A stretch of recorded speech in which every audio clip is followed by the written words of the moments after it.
তাদের সকলকে অনুরোধ করছি আপনারা মিছিলটা সাজিয়ে নিন।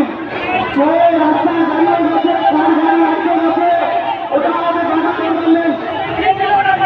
আমাদের মিছিল করতে হবে, সেই মিছিলে সাজানোর কাজ আমাদের করতে হবে। যে যারা মিছিলটাকে সাজিয়ে নিন।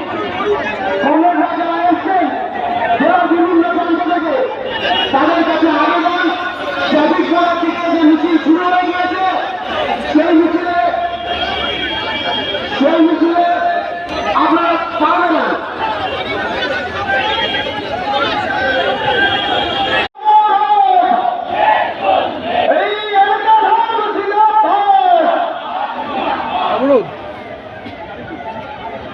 সব জ্যাম।